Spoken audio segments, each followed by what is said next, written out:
थोड़े से भी सजग होकर के, इसमें कोई बहुत गहरे पुरुषार्थ की आवश्यकता नहीं है, थोड़े से भी सजग होकर के अनुभव करते हैं तो ये देखते हैं कि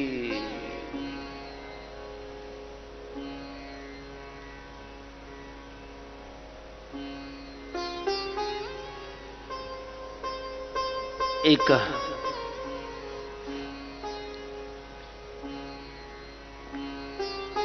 परम सत्ता है, परम शक्ति है, परम शांति है, परम ज्योति है, जिसकी ज्योति से ये सब कुछ ज्योति।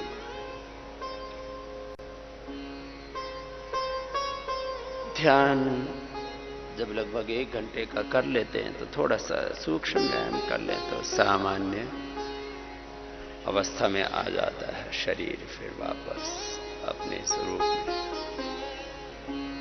तो ध्यान के 2 चरण यदि कहें तो भगवान के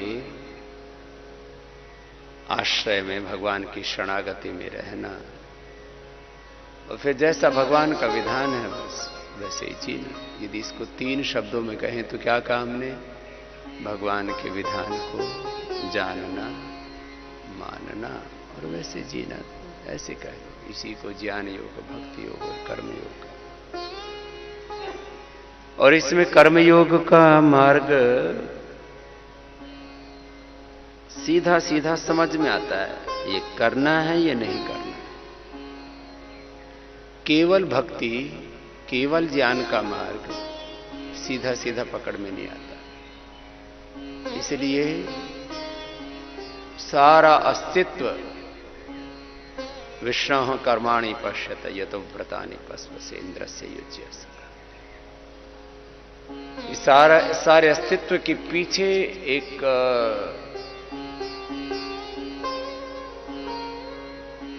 ऐसा सत्य जिसको कोई नहीं नकार सकता, वो कर्म का है। कर्म ही आधार है हमारे इस मनुष्य जीवन का। कर्म ही आधार है हमारे सुख दुख का, हमारी सफलता असफलता का, हमारी उपलब्धि अनुपलब्धि का। जो कुछ अपने जीवन में है हम, वो अपने कर्मों के कारण से है। इसलिए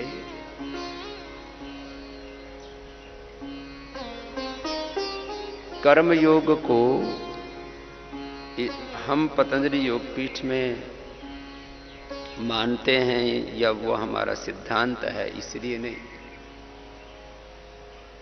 कोई अपवाद रूप में कोई करोड़ों में कोई एक हो जाए कि केवल ज्ञान का आश्रय लेकर के मुक्त हो जाए, तो एक्सेप्शन कभी भी रूल नहीं होता है। कोई करोड़ों में एक भक्त हो जाए, कोई मीरा जैसा, वो एक्सेप्शन है। लेकिन कर्म का आश्रय लेकर के, धर्म का आश्रय लेकर के, देवत्व का आश्रय लेकर के, स्वकर्म और स्वधर्म, ये मानव धर्म, ये सबको समझ में आता है। और ये मार्ग सारे विश्व के कल्याण का है। इसलिए हम स्वयं इसी योग मार्ग पर चल रहे हैं और सारे संसार का हित इसी में देख रहे हैं। तो ये कोई हमारी मन की मिथ्या कल्पना नहीं है।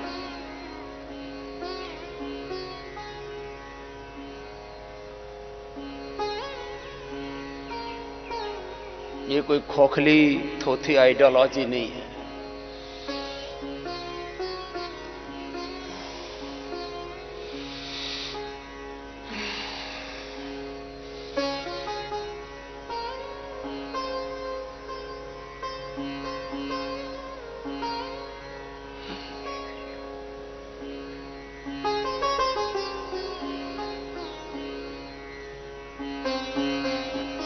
अब योग का लगभग 1 घंटे का क्रियात्मक अभ्यास,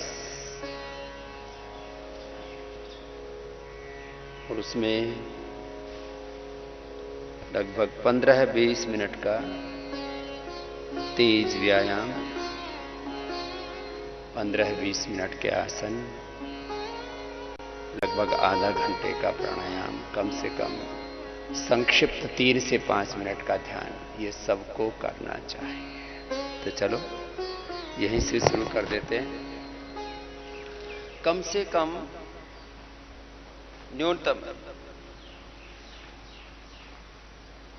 15 से 20 मिनट का तेज व्यायाम।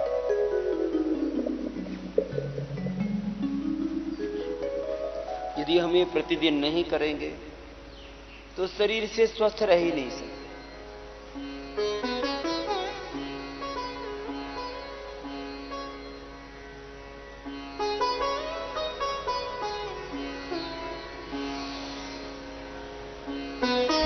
सामान्य, मध्यम या तीव्र गति से सूर्य नमस्कार करना।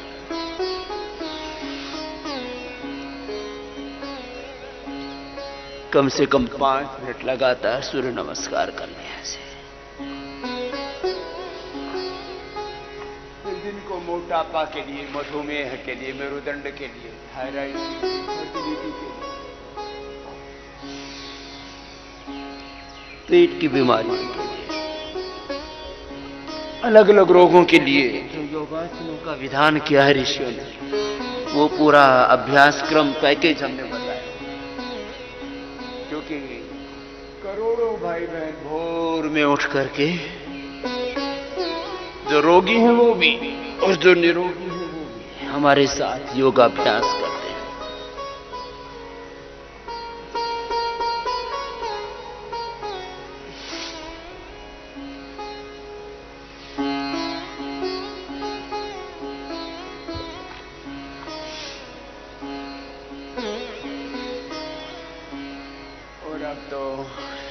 प्रथम तो कोरोना के कारण और अब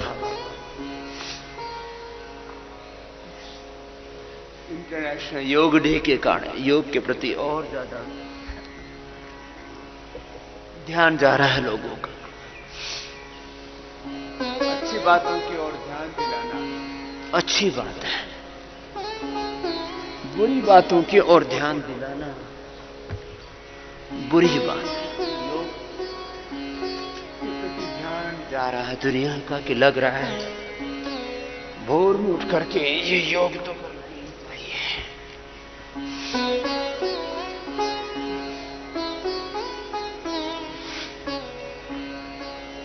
कुछ कहते हैं तो बड़ी मेहनत का काम, बिना मेहनत की तो दुनिया में कुछ भी नहीं मिलता, न खेती, न बिजनेस, न व्यापार, न राजनीति। बिना कर्म के, बिना पुरुषार्थ के कुछ भी प्राप्त नहीं होता है। और कोई तत्व बिना पुरुषार्थ के प्राप्त भी हो जाए तो फिर तो वो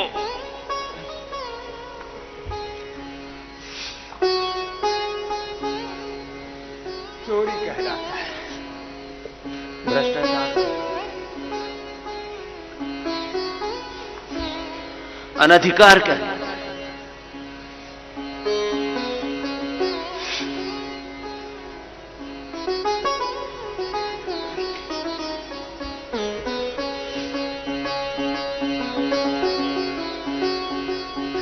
प्रतिदिन कम से कम 5 मिनट नमस्कार, सामान्य गति, मध्यम गति या तीव्र गति,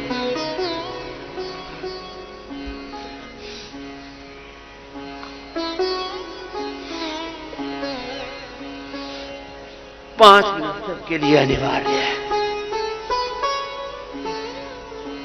5 मिनट में कम से कम 25 बार। दिन में भार की अल्पता है, उनको हमने बोला हुआ है वे 100 बार करें कम से कम, और विशेष उपलब्धि के लिए 500 बार तक। सामान्य आरोग्य के लिए, जनरल हेल्थ एंड फिटनेस के लिए 5 मिनट भी कर लिया तो पर्याप्त है। फिर 25-25 बार का एक राउंड सामान्य दंड बैठक, वैसे तो 20-21 करवाते हैं हम, लेकिन कम से कम 25-25 बार भी करने का अभ्यास कर लें तो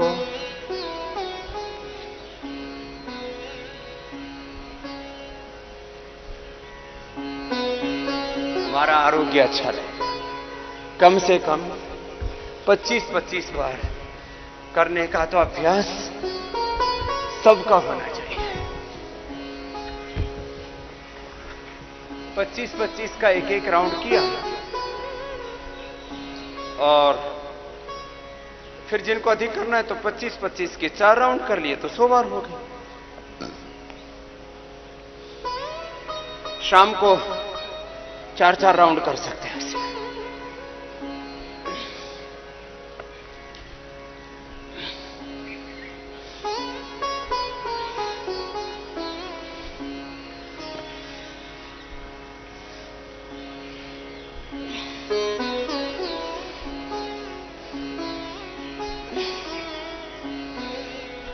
ऐसे 25-25 बार एक दंड बैठक को लगाएगा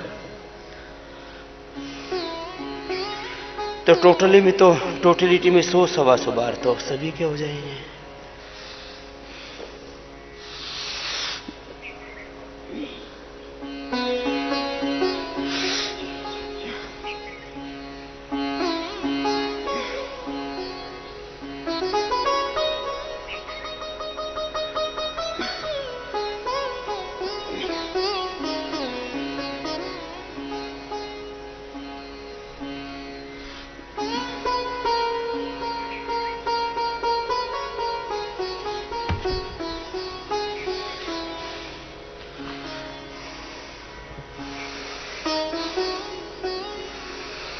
पच्चीस बार एक अभ्यास करके बीच में 2-3 सामान्य श्वास ले लिए। ऐसे अभ्यास बनाना चाहिए।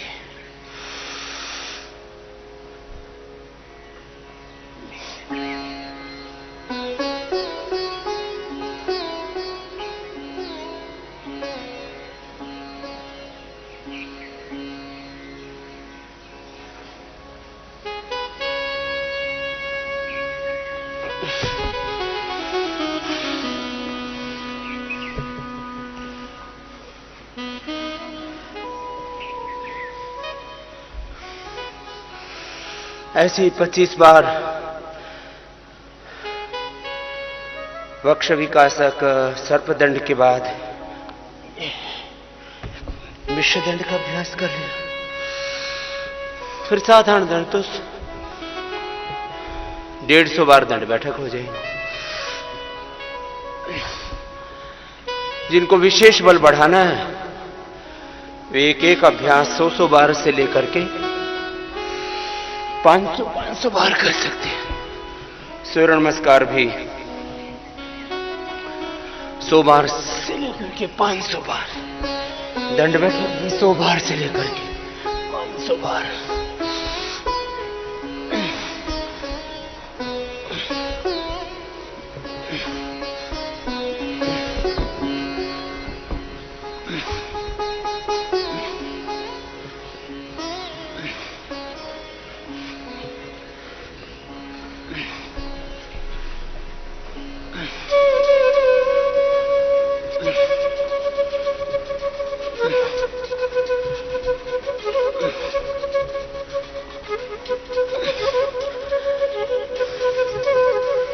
अभ्यास करके 5 से 7 दिन में ये सारे 100 बार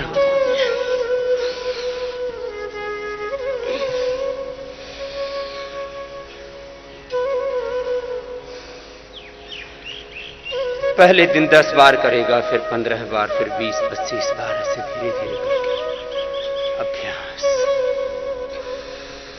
पहले दिन 1-2 मिनट का ध्यान, फिर 5 मिनट का ध्यान, फिर 10-15 मिनट, आधा घंटे का ध्यान।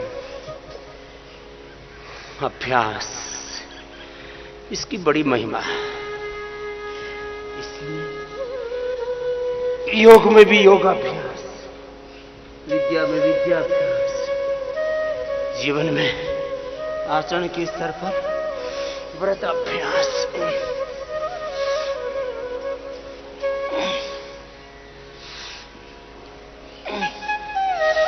25 बार साधारण दंड।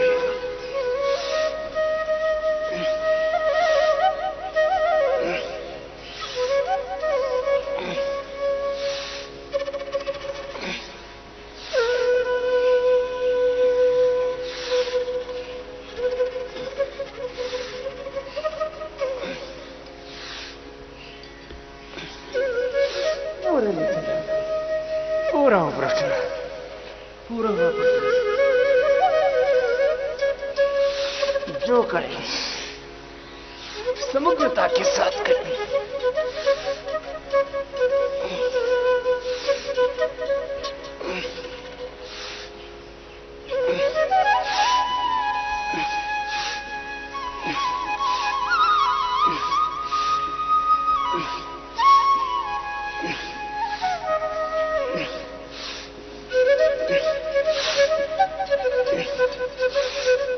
एक श्वास में एक अभ्यास।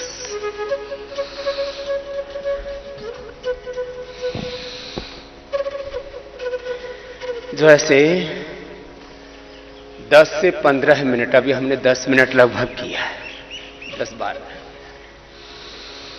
ऐसे 10 से 15 मिनट भी प्रतिदिन व्यायाम कर ले तो ये न्यूनतम आवश्यकता है। व्यायाम के प्रति, आसनों के प्रति, प्राणायाम के प्रति, ध्यान के प्रति एक समग्र संतुलित दृष्टिकोण और समग्र संतुलित व्यवहार। खाली दृष्टि से बात नहीं बनेगी, जानने से। इसलिए मैं बार बार कहता हूं, जानना, मानना और जीना। अब आसनों में कम से कम 5 से 10 आसन सबको प्रतिदिन करने चाहिए। पेट के लिए, डायबिटीज के लिए बहुत अच्छा मंडूकासन। 1 मिनट झुक करके रुक गए आगे।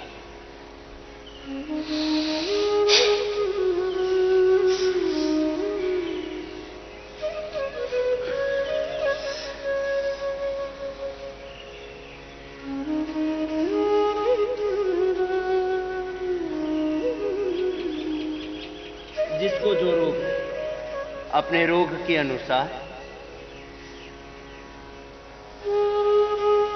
5 से 10 आसन आवश्यक। और जो निरोग है, यह हर रोज 5 से 10 आसन बदल बदल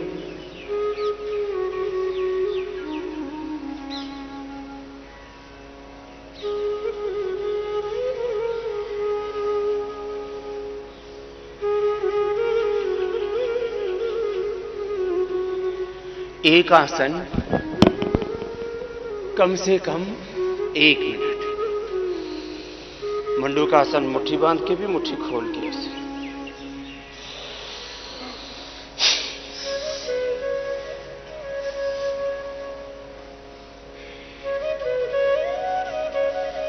झुक करके आगे रुक गए। ऐसे 1 मिनट तक रुकना है। एक स्थिति ठहरना है। जीवन में सैकड़ों गुणों का जब एक समन्वय होता है और उनका एक सम्यक संघात होता है, तब जीवन में समग्रता, दिव्यता, सफलता, विजय और जीवन की सार्थकता को हम अनुभव कर पाते हैं। 1 मिनट तक ऐसे आगे झुक करके रुकना। गर्दन सीधी, छाती घुटनों से लगी। 1 मिनट तक कम से कम ऐसे।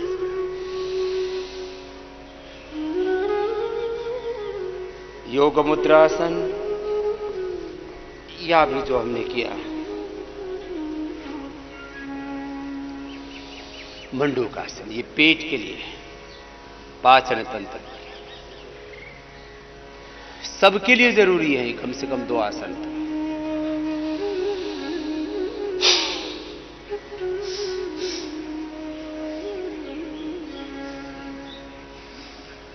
जो इनको नहीं करेंगे उनके पेट पूरी तरह स्वस्थ नहीं रह पाएंगे। इसलिए जो सूर्य नमस्कार 100, 200, 500 बार कर रहे हैं, दंड बैठक लगा रहे हैं, मोटापा के लिए विशेष अभ्यास हम बताते हैं वो कर रहे हैं,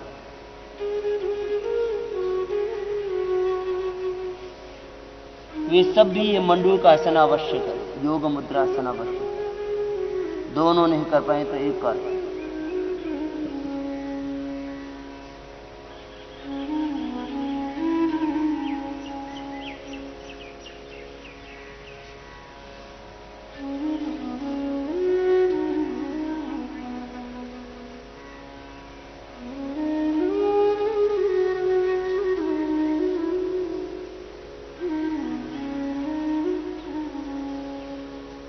योगाभ्यास में ऐसे क्रम माना जाता है, जो स्वस्थ व्यक्ति है उसको एक आसन आगे झुकने वाला किया तो दूसरा पीछे झुकने वाला कर दिया। जैसे पद्मासन में आगे झुके तो योग मुद्रासन, पीछे झुके तो अर्ध मत्स्येंद्रासन।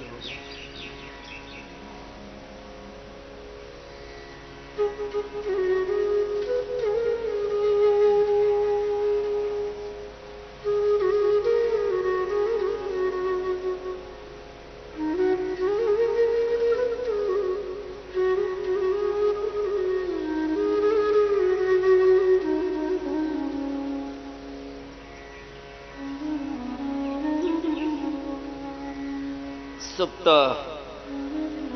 पद्मासन भी कर सकते हैं। उष्ट्रासन में जैसे योग मंडूकासन और शशकासन में आगे झुकते हैं तो उष्ट्रासन में फिर पीछे झुकते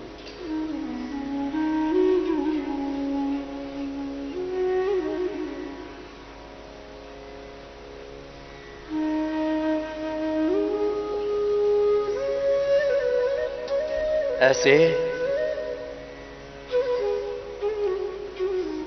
आगे पीछे झुकने वाले अभ्यास बैठ करके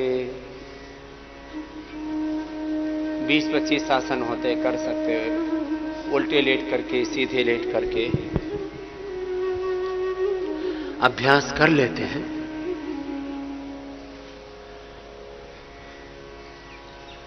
भुजंगासन,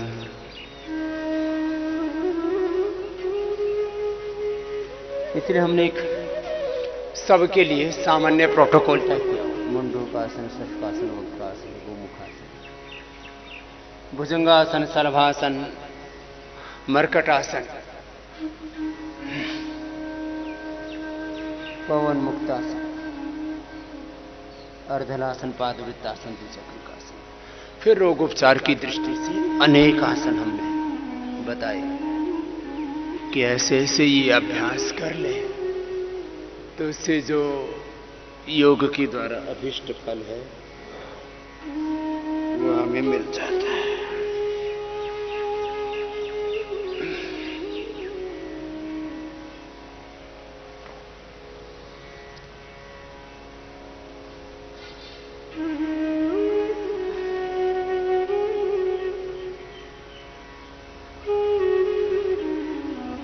अपने सामर्थ्य के अनुरूप आसनों का चयन करके करते 5 से 10 आसन रोज कर सकते हैं। 10 से 15 मिनट का कम से कम व्यायाम, 10 से 15 मिनट के आसन, आधा घंटे का प्राणायाम, कम से कम 5 मिनट का ध्यान, ये तो सबको करना चाहिए। क्योंकि सब स्वस्थ जीवन जीना चाहते हैं, सुखी जीवन जीना चाहते हैं, सफल जीवन जीना चाहते हैं, जीवन में विजय पाना चाहते हैं।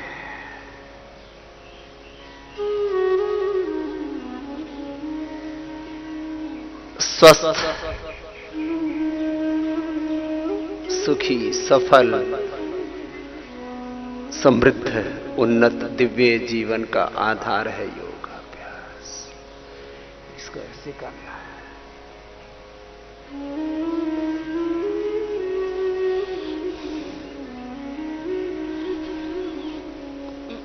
बचपन से ही ऐसा अभ्यास हो जाए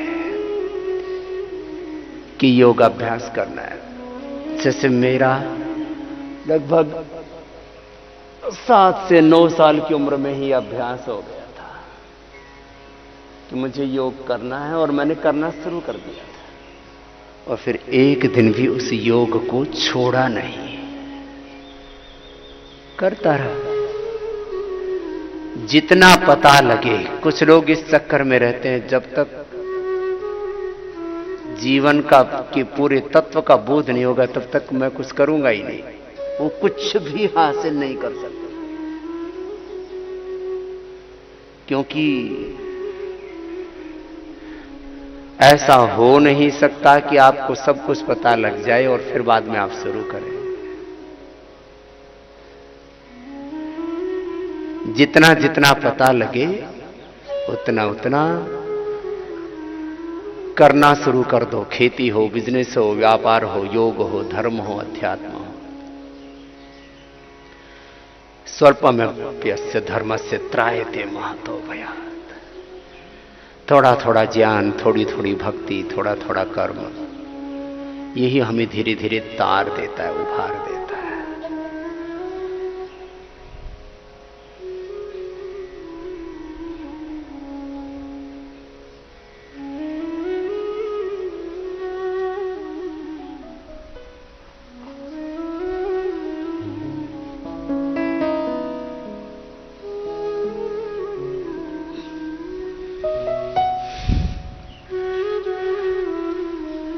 पादांगुष्ठनासास प्रशासन भी कर ले यदि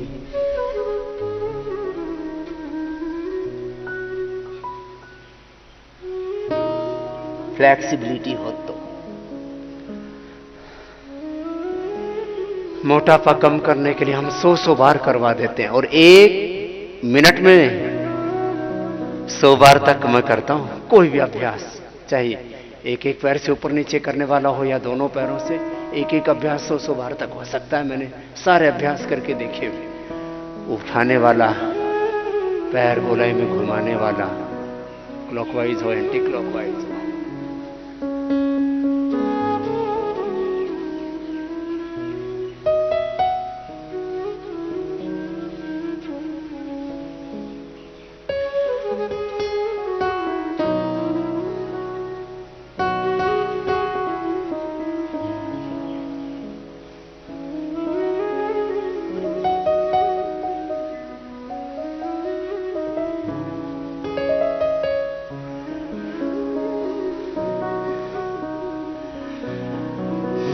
जिनको मोटापा एक बार कम हो जाता है तो फिर भुजंगासन, अर्धलासन, पादवृत्तासन, द्विचक्रिकासन बैठ करके, स्थित कोणासन, ये 100 बार कर सकते हैं। और कितनी देर लगती है? 100 बार करने में 5 से अधिकतम 10 मिनट।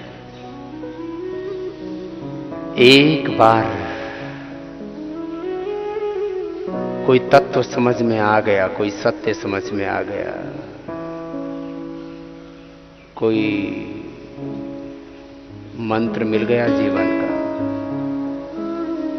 तो फिर उसको छोड़ना नहीं, पकड़ के रखे। साधन को, इसी को साधन कहते हैं। शवासनों के अंत में 1-2 मिनट का भी शवासन कर ले हैं तो श्रम के बाद विश्राम।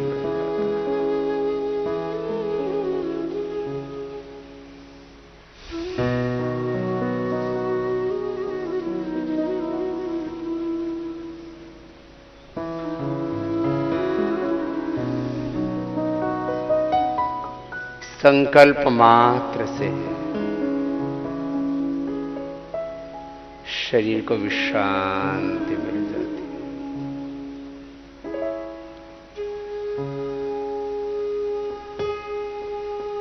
है। जैसे ही साक्षी भाव से, दृष्टा भाव से देह को देखा,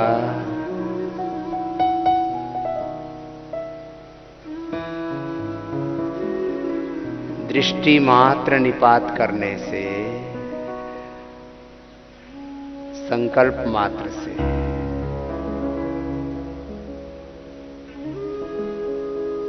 एकदम सहज हो जाते हैं। मैं शरीर इंद्रियों मन से परे, प्राणों से भी नित्य शुद्ध बुद्ध मुक्त स्वभाव सच्चिदानंद स्वरूपात्मा।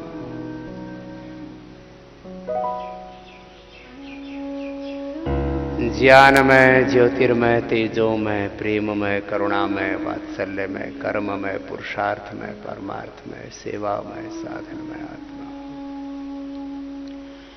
ऐसे संकल्प मात्र से हम विश्रांति को प्राप्त हो जाते हैं। दोनों हाथों की गर्म गर्म हथेलियों की ऊर्जा का उष्ण बंधन आंखों पर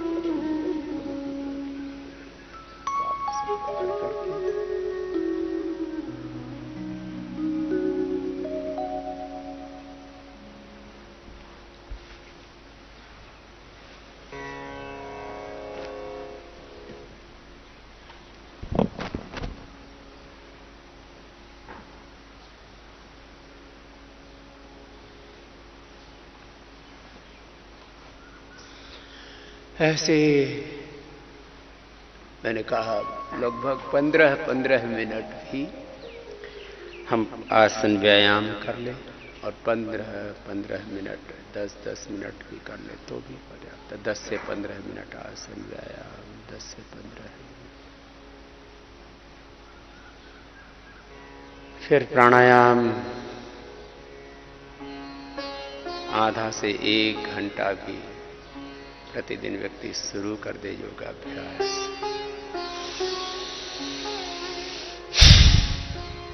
तो जीवन ऊंचा उठता रहता है। उद्यानम ते पुरुषनाम।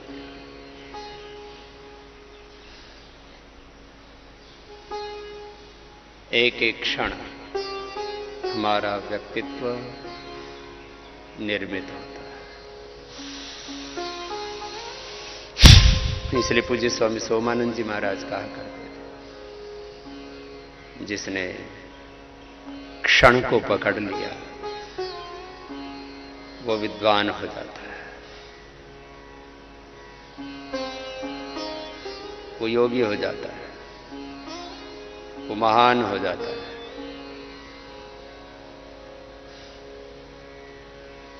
वो मनुष्य तो से देवत्व, ऋषित्व, ब्रह्मत्व को उपलब्ध हुआ। एक एक क्षण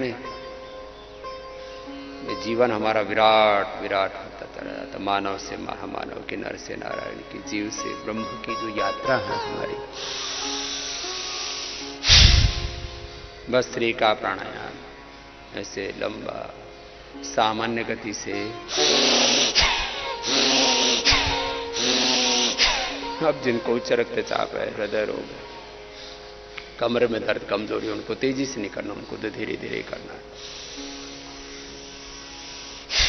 लेकिन जो पूर्ण स्वस्थ हैं, युवा हैं, वे तेजी से कर सकते हैं।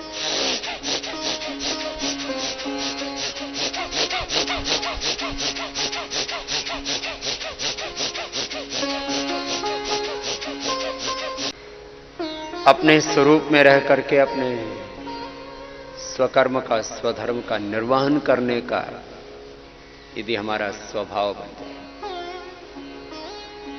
18 घंटा पुरुषार्थ करने का हमारा स्वभाव, तो फिर हमारा जीवन दिव्य जीवन बनेगा ही बनेगा।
जैसे जैसे मैंने अभी लगभग 100 बार किया, ऐसे 500 बार कर लिया तो कभी रेस्पिरेटरी सिस्टम वीक हो ही नहीं सकता। कोरोना से लेकर के कोई अस्थमा हो, बीपी शुगर हो, थायराइड हो, हार्ट प्रॉब्लम हो, आर्थराइटिस हो, कोई रोग, कोई व्याधि हमारे पास में भी नहीं फटक सकती है। बात तो छोटी छोटी है लेकिन इनका परिणाम बहुत बड़ा है। भस्त्रिका की बात कपालभाति का। तो आज ध्यान के समय जैसे मैंने 3 बातों की ओर ध्यान दिलाया, ऐसे योग के समय भी कुछ बातों की ओर ध्यान दिलाया। मैंने कहा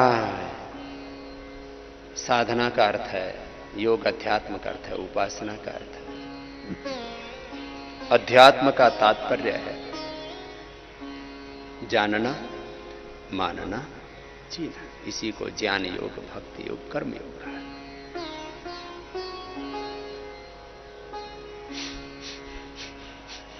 ऐसे ही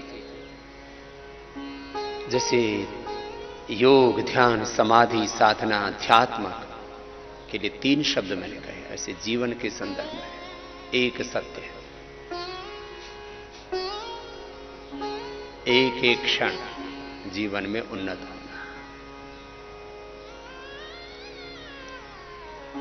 मुझसे हजारों बार पूछा गया, स्वामी जी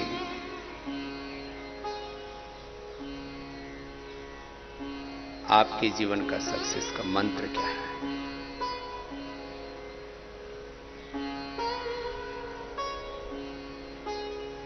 मैंने कहा भाई मुझे तो पता ही नहीं मैं कब सफल हो गया।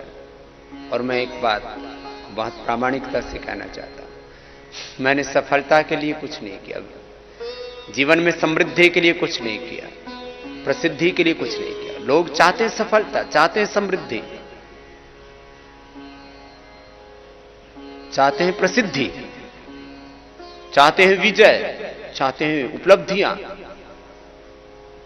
चाहते हैं ऐश्वर्य, वेल्थ, नाम, नेम, फेम। ये आजकल के युवाओं की मूल मांगे हैं। These are the basic desires, ambitions of all youngsters. Success, wealth, prosperity, name, fame, wisdom, victory.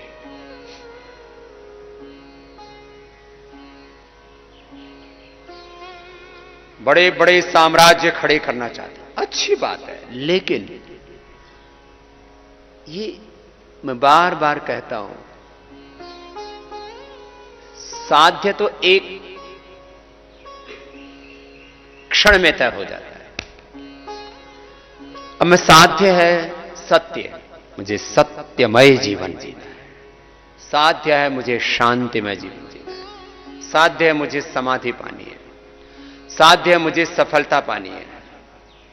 साध्य है मुझे समृद्धि पानी है, प्रसिद्धि पानी है। साध्य है मुझे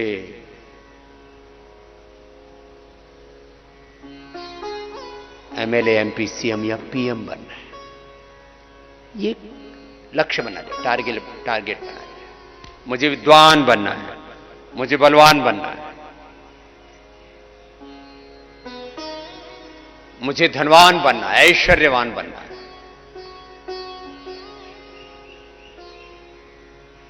साध्य है, लक्ष्य है, ध्येय है, गोल है,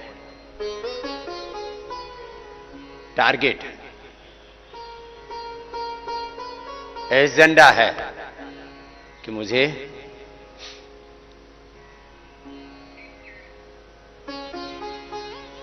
आत्मनिर्माण करना है या युग का निर्माण करना है। निर्माण करना है या निर्वाण मोक्ष को पाना है, जो भी साथ। मुझे एक डॉक्टर बनना है, इंजीनियर बनना है, साइंटिस्ट बनना है, पॉलिटिशियन बनना है, मुझे कलाकार बनना है, संगीतकार बनना है, मुझे एक योगी बनना है। साध्य तो एक क्षण में तय हो जाता है। एक क्षण माने विचार किया, निश्चय किया, 1 मिनट मान लो, 1 दिन मान लो, ये कोई लंबी चौड़ी कहानी नहीं है।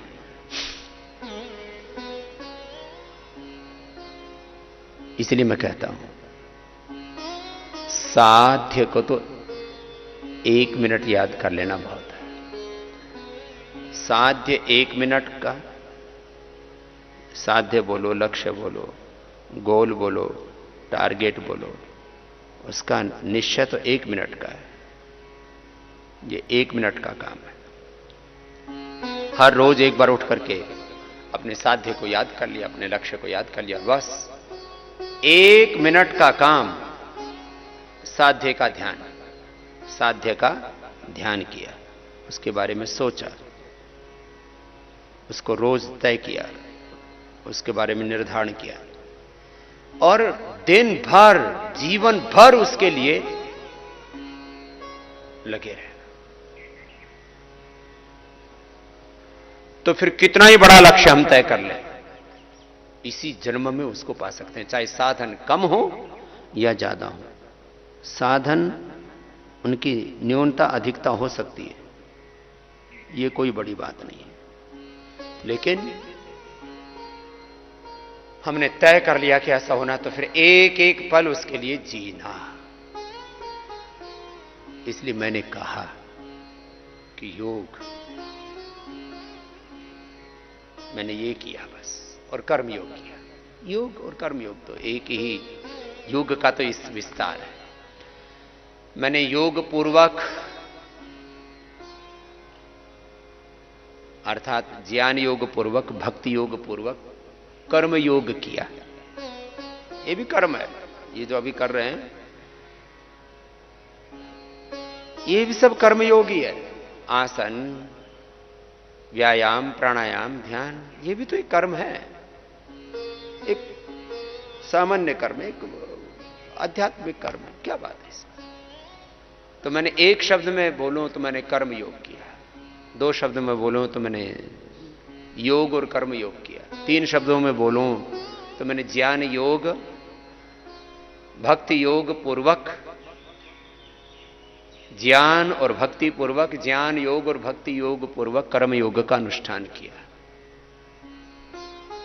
या मैंने अष्टांग योग का अनुष्ठान किया। अहिंसा, सत्यस्तेय, ब्रह्मचर्य, परिग्रह, यम, शौच, संतोष, तपस्वाध्याय, शुक्लदान, यम, नियम, आसन, प्राणायाम, प्रत्याहार, धारणा, ध्यान, समाधि पूर्वक, अष्टांग योग पूर्वक मैंने स्वरूप में रह करके, स्वकर्म को स्वधर्म मान करके, उसको अपना मानव धर्म मान करके, उसको अपना ऋषि धर्म, वेद धर्म मान के, राष्ट्र धर्म मान करके मैंने किया। अब लोग इसको भिन्न भिन्न मार्ग बोलते हैं। अष्टांग योग का पालन करते हुए अपने स्वरूप में रह करके अपने स्वकर्म को, उस स्वकर्म को ही हम ऋषि कर्म बोले, उसको वेद कर्म बोले, उसको ऋषि धर्म बोले, उसको वेद धर्म बोले, मानव धर्म बोले या राष्ट्र धर्म बोले, इसका पालन किया। और ये कार्यक्रम लगातार 40 वर्षों से चल रहा है। तो 1-2 साल में ही हमारे जीवन में ऐसी तेजस्विता आ जाती है, वो धीरे धीरे घटना घटित होती है। और जो हमारे आस पड़ोस के लोग होते हैं उनको पता होता है कि इसके जीवन में तेजस्विता बढ़ रही है, आध्यात्मिकता, देवत्व, ऋषित्व इसके जीवन में घटित हो रहा है, इसके जीवन में तप घटित हो रहा है। भद्रम इच्छन्त ऋषयः स्वर्विदः तपो दीक्षामुपनिषेदुरग्रे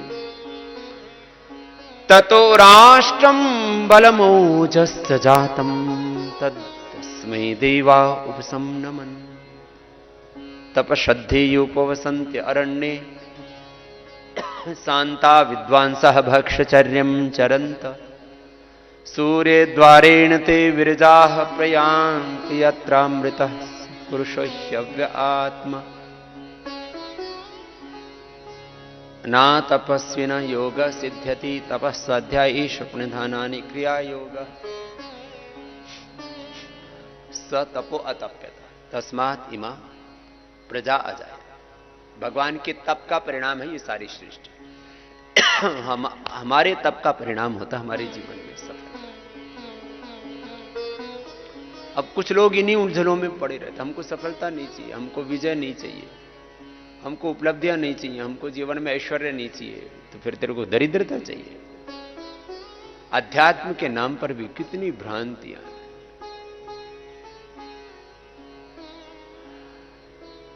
तो मैं कह रहा था, एक साधन, उसको मैं कर्मयोग कहता हूं।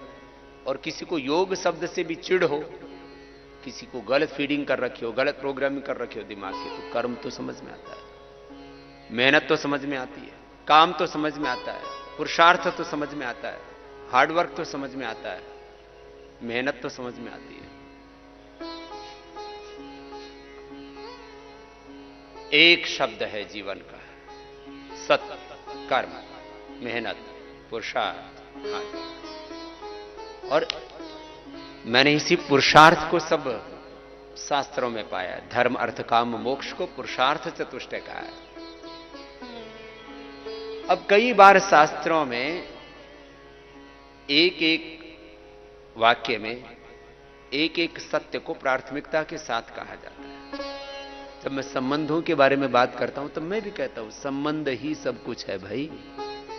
चाहे वो भगवान के साथ हमारा संबंध है, गुरु के साथ हमारा संबंध है, इस पूरे अस्तित्व के साथ हमारा संबंध। तो इसका मतलब ये नहीं कि फिर बाकी ज्ञान, कर्म, उपासना सारा बेकार हो गया। संबंध सब कुछ है का मतलब संबंध को कभी तोड़ना नहीं है। जब मैं कहता हूं किसान के बारे में कि किसान इस देश की आत्मा है, तो इसका मतलब यह नहीं कि बाकी कुछ नहीं है। इसका मतलब यह है कि किसान अन्न नहीं उपजाएगा, चाहे कितने बड़े बड़े साम्राज्य हम खड़े कर लें, कितने सैटेलाइट बना लें, कितने परमाणु बम बना लें, कितने एयरपोर्ट बना लें, कितने इंफ्रास्ट्रक्चर बना लें, कितना ही नॉलेज बढ़ा लें, कितना ही साइंस, टेक्नोलॉजी, इनोवेशन, इन्वेंशन कर लें, हमारा अस्तित्व नहीं बच सकता।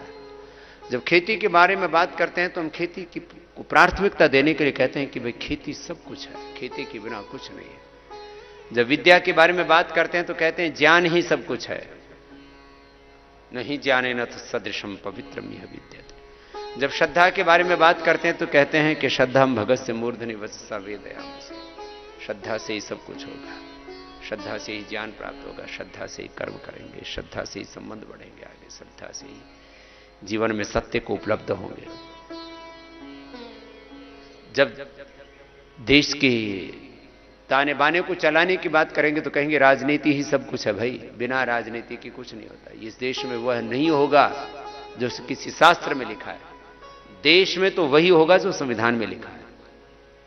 इसलिए शिक्षा व्यवस्था, चिकित्सा व्यवस्था, सामाजिक पारिवारिक व्यवस्था भी कैसे होगी, पति पत्नी कौन माने जाएंगे, ये संविधान तय करता है कि पति कौन होगा, पत्नी कौन होगी, उनके दोनों के अधिकार कौन क्या होंगे, माता पिता कौन है, संतानें कौन है, तुम जिंदा हो या मुर्दा हो, इसका प्रमाण पत्र भी राजनीति देती है, birth certificate and death certificate. यदि तुम्हारे पास में बर्थ सर्टिफिकेट नहीं है तो तुम जिंदा नहीं हो, और यदि तुम्हारे पास में डेथ सर्टिफिकेट, माने हमारे पास तो कब रहेगा जब हम ही नहीं रहेंगे, लेकिन परिवार वालों को यदि कोई सुविधा लेनी है, यदि उससे कोई लाभ प्राप्त करना है, या ये दिखाना है कि तुम जिंदा हो, तो उसके लिए प्रमाण पत्र चाहिए, वो राजनीति देती है। तो जब राजनीति के बारे में बात की जाती है तो ये इसको कहते हैं प्राथमिकता के आधार पर कथन। एक होता है यथार्थता के आधार पर कथन। तो यथार्थता है जीवन की कर्म, पुरुषार्थ, और एक एक क्षण जिसने कर्म किया उसके जीवन में इतनी विराटता आ जाती है, इतनी विराटता आ जाती है, वह अनंत ज्ञान से, अनंत ज्योति से, अनंत प्रकाश से, अनंत प्रेम से, अनंत करुणा से, अनंत वात्सल्य से, अनंत सुख शांति आनंद से, अनलिमिटेड हैप्पीनेस से, अनंत प्रसन्नता से, अनंत सुख शांति संतुष्टि से, तृप्ति से तृप्त हो जाता है। वो अनंत कर्म से, प्रचंड कर्म से, पुरुषार्थ से, पराक्रम से, शौर्य से, तेजस्विता से, दिव्यता से वो भर जाता है। इसलिए वापस मैं कह रहा हूं, जीवन का एक ही सत्य कर्म, कर्म, पुरुषार्थ, मेहनत, हार्डवर्क। अब इस पुरुषार्थ को कितने शब्दों में कहना, अब देखो, एक सत्य पुरुषार्थ, अब इसको चाहे आप अर्थ कह लो चाहे परमार्थ कह लो। अर्थ माने समृद्धि, वेल्थ, प्रॉस्पेरिटी। परमार्थ माने सेवा। इसी को अर्थ बोल लो, इसी को परमार्थ बोल लो, इसी को सार्थकता बोल लो, इसी को सफलता बोल लो। तो गफलत में रहते हैं लोग। क्या गफलत है? सफल होना है, कर्म नहीं करना, निकम्मे, आलसी, प्रमादी बन करके पड़े हुए। सफलता चाहिए। पहली बात तो ऐसे लोगों को सफलता मिलेगी नहीं, और बेईमानी करके सफलता कहीं अर्जित भी कर ली, धन दौलत आदि की, कहीं जुगाड़ तिगड़म कर भी लिया तो टिकेगी नहीं। जो हमने पुरुषार्थ से अर्जित नहीं किया वो कभी हमारे पास में नहीं रह सकता, हमारा हो नहीं सकता। और अंततः कहें तो हमारा कुछ है ही नहीं, तो फिर पुरुषार्थ किसके लिए करना? पुरुषार्थ करना है बस इसके लिए करना, अर्थ के लिए भी पुरुषार्थ नहीं करना। सूर्य पुरुषार्थ कर रहा है, चंद्रमा पुरुषार्थ कर रहा है, धरती पुरुषार्थ कर रही है, पेड़ पौधे पुरुषार्थ कर रहे हैं, अपना अपना कर्तव्य निर्वहन कर रहे हैं। तो पुरुषार्थ किसके लिए करना? ये हमारा स्वभाव है। संदर्भ में हम बात करते हैं तो what is the process, what is the mechanism. मैं बोलता हूं कि इससे वेट कम होता है, योगाभ्यास से बीपी शुगर ठीक हो जाता है, थायराइड ठीक हो जाता है, इससे वेट बढ़ता है। तो पूछते हैं what is the process, what is the science behind this achievement, this success. तो मैं बोलता हूं वेट बढ़ाना है तो लाइपोजेनेसिस होगा योग से, वेट घटाना है तो लाइपोलाइसिस होगा। तो चीज प्रोसेस है, प्रक्रिया है। और हमारे यहां पर शास्त्र में भी प्रक्रियाएं बताई गई है, इसलिए सारे प्रक्रिया ग्रंथ हैं। प्रक्रिया है अपराविद्या, परिणाम है पराविद्या।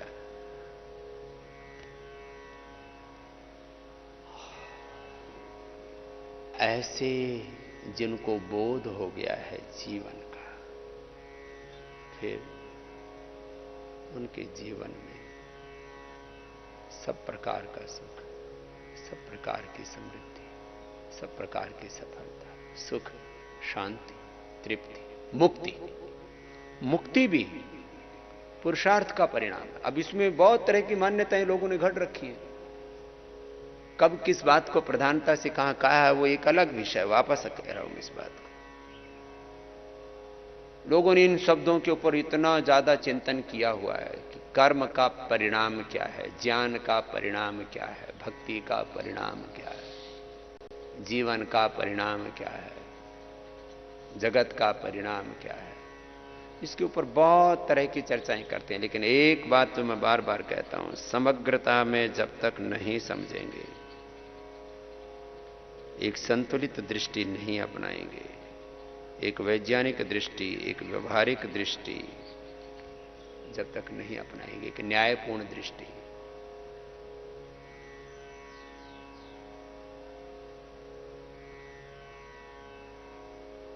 तब तक जीवन में गफलत रहेंगे, संशय रहेगा। संशय आत्मा विनश्यति, और फिर विनाश के अलावा कुछ नहीं मिलेगा, कुछ हाथ ही नहीं लगेगा, हाथ मलते रह जाएंगे, ये मैंने क्या किया। जीवन तो यूं ही बीत गया गफलत में, संशय में, भ्रम में, उलझन में। कोई गफलत नहीं, कोई संशय नहीं, कोई भ्रांति नहीं। निर्भ्रांत होकर के हम जिए।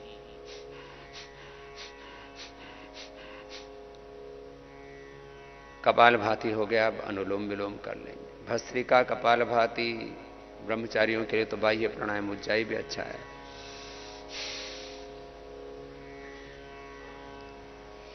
तीन बार से लेकर के 21 बार तक, 100 बार तक कर सकते हैं। अनुलोम विलोम 1-1 घंटा तक हम करवा देते हैं। भ्रामरी, उद्गीत,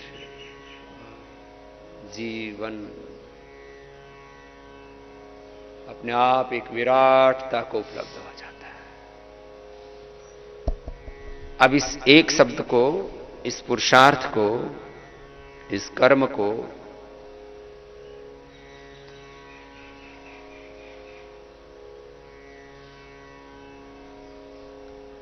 दूसरे शब्द में मैं बोलता हूं,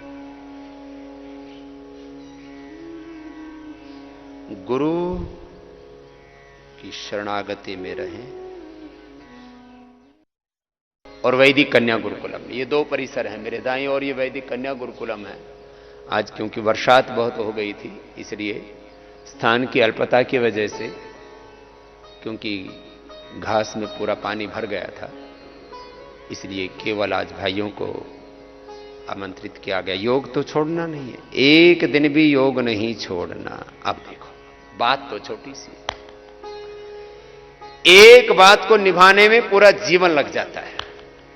एक बार भी झूठ नहीं बोलना, सदा सत्य बोलना। मुझे सत्य ही बोलना, मुझे योग करना है, मुझे सेवा करनी है, मुझे साधना करनी है, मुझे मनुष्यता का आचरण करना है, मुझे देवताओं की तरह, ऋषियों की तरह आचरण करना है, मुझे वेदानुकूल आचरण करना है। एक सत्य को साधने में पूरा जीवन लग जाता है। तुम कह रहा था, ये बाईं और वैदिक गुरुकुलम, मेरे दाहिनी और इधर वैदिक कन्या गुरुकुलम, ये एक बहुत बड़ा घटक है इस पूरे अस्तित्व के लिए। इस संसार में सब कुछ होना चाहिए, खेती, बिजनेस, व्यापार, राजनीति, सब कुछ है, होगा। और अच्छी चीजों के साथ बुरी चीजें भी होंगी। एक तरफ राष्ट्रवादी लोग होंगे तो दूसरी तरफ नक्सलवादी, आतंकवादी भी होंगे। एक तरफ अच्छे लोग होंगे तो दूसरी तरफ बुरे लोग भी होंगे। धर्म, अधर्म, पाप, पुण्य, देवत्व, असुरत्व, सब साथ साथ यहां पर बना रहेगा। अनेक मत पंथ संप्रदाय भी होंगे, मानवतावाद भी होगा, राष्ट्रवाद भी होगा, आतंकवाद भी होगा, मजहबी उन्माद भी होगा, बहुत कुछ होगा। वो है, वो शाश्वत है। क्यों? This is the nature of existence, ये प्रकृति का स्वभाव है। तीन लोक में भी कुछ ऐसा नहीं है जो त्रिगुणों से रहित हो।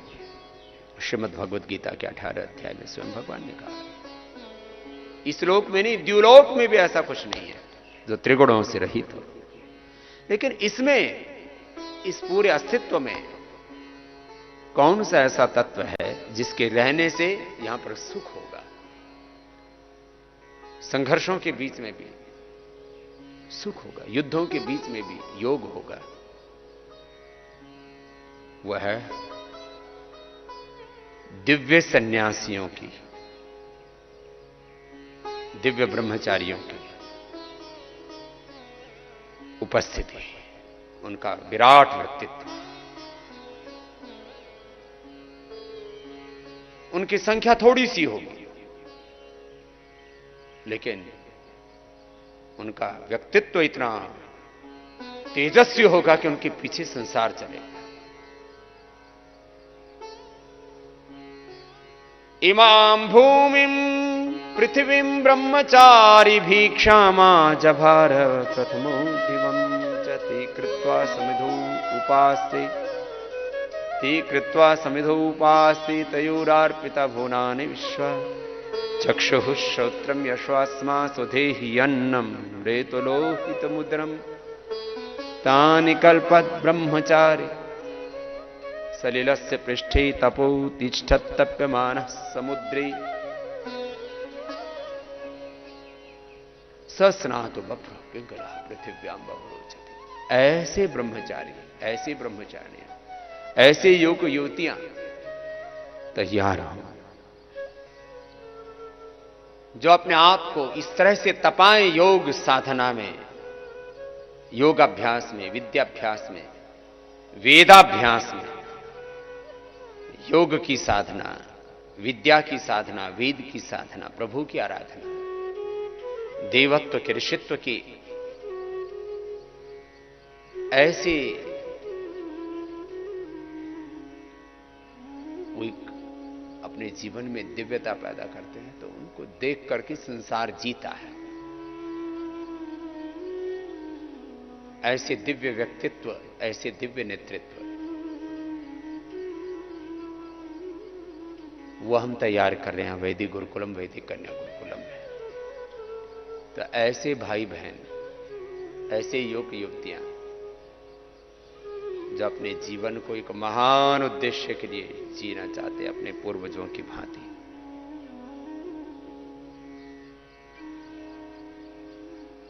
कि संसार के दायित्व निभाने के लिए तो करोड़ों लोग हैं, वो निभा लेंगे।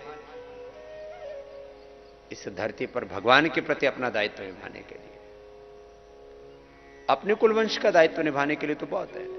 ऋषियों के वंश का दायित्व भी तो निभाना है। पारिवारिक दायित्वों के साथ एक पारमार्थिक दायित्व भी तो है। माता पिता के दायित्व के साथ एक वो जो परम माता है, परम पिता है, परम गुरु है, परम सखा है, उस भगवान के प्रति, ईश्वर के प्रति भी तो हमारा दायित्व है। जो ईश्वर के प्रति अपना दायित्व निभाना चाहते हैं, जो ऋषियों के प्रति अपना दायित्व निभाना चाहते हैं, जो इस समष्टि के प्रति एक महान उत्तरदायित्व निभाना चाहते हैं, उनको हम वैदिक गुरुकुलम, वैदिक कन्या गुरुकुलम में आमंत्रित करते हैं।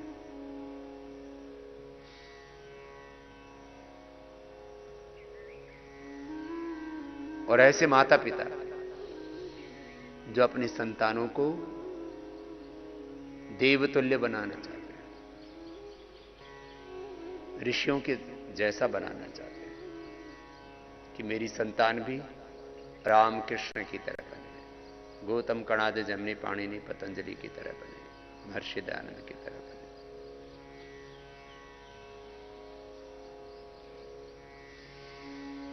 वो कुल वंश धन्य है जो ऋषि वंश के लिए, ब्रह्म वंश के लिए, हम मूलतः ऋषि वंश के, ब्रह्म वंश के हैं,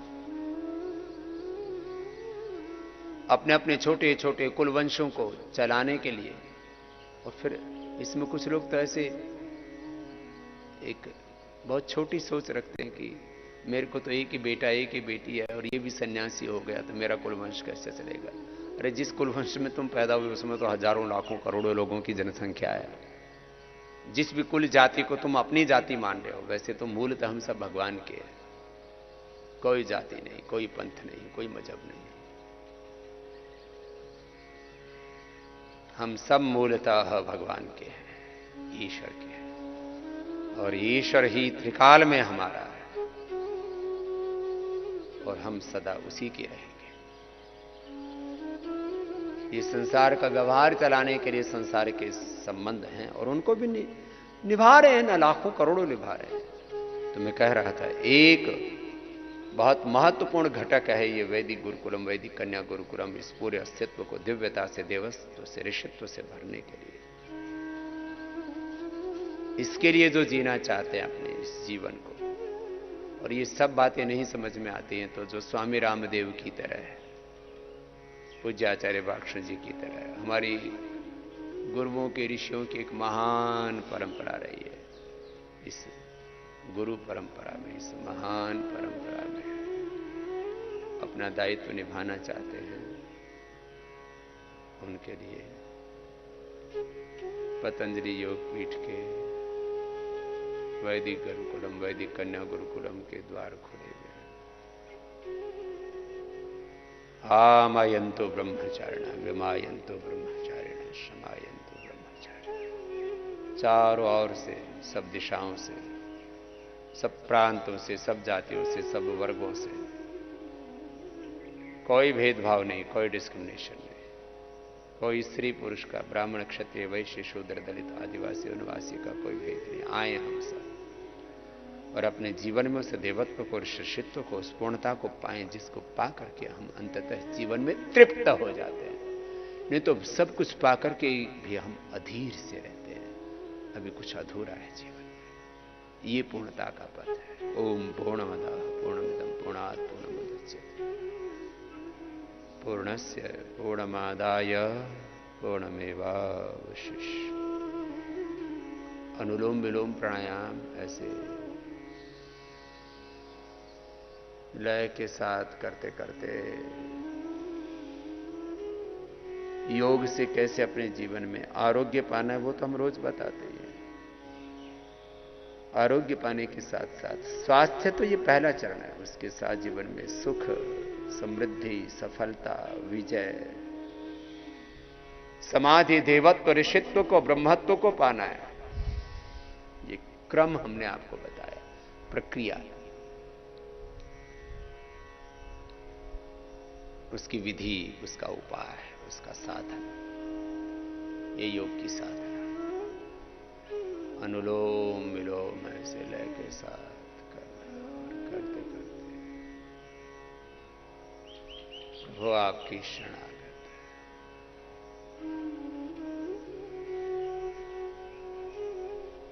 हरीश हरीश।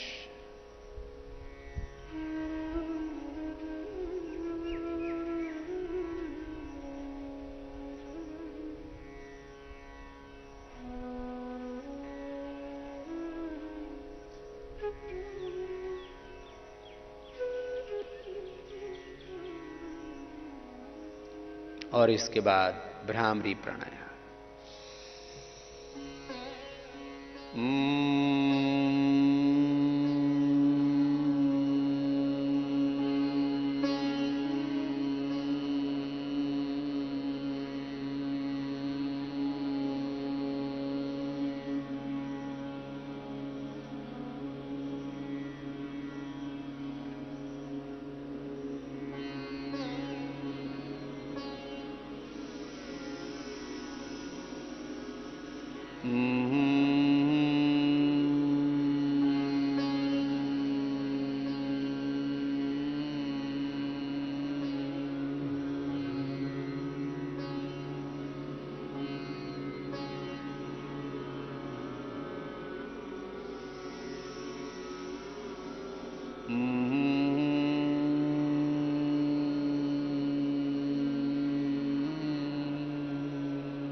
ऐसे 5-7 बार ओम का उच्चारण किया। वैसे तो एक बार भी हम ओम का उच्चारण करें और ओंकार के साथ एकाकार हो जाए और अपने इस ओंकार धर्म में, इस अपने आत्म धर्म में, इस अपने स्वधर्म में हम प्रतिष्ठित होकर के प्रतिपल जिए। ये ध्यान हमारा जीवन का स्वभाव बन जाए। हम अपने स्वरूप में रह करके अपने स्वकर्म का, अपने स्वधर्म का, मानव धर्म का, राष्ट्र धर्म का, ऋषि धर्म का, वेद धर्म का निर्माण कर सकें। यही जीवन का मार्ग है।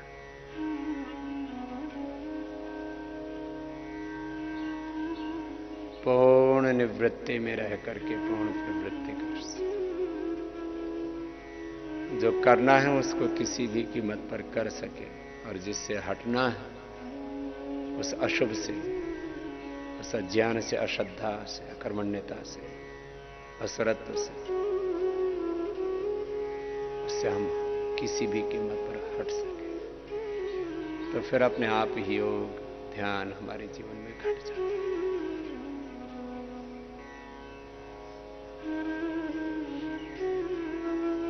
दोनों हाथों को ऊपर उठा लेते हैं, दोनों हाथों की गर्म गर्म हथेलियों की ऊर्जा का उष्मापन बना ऊपर कर लेते हैं।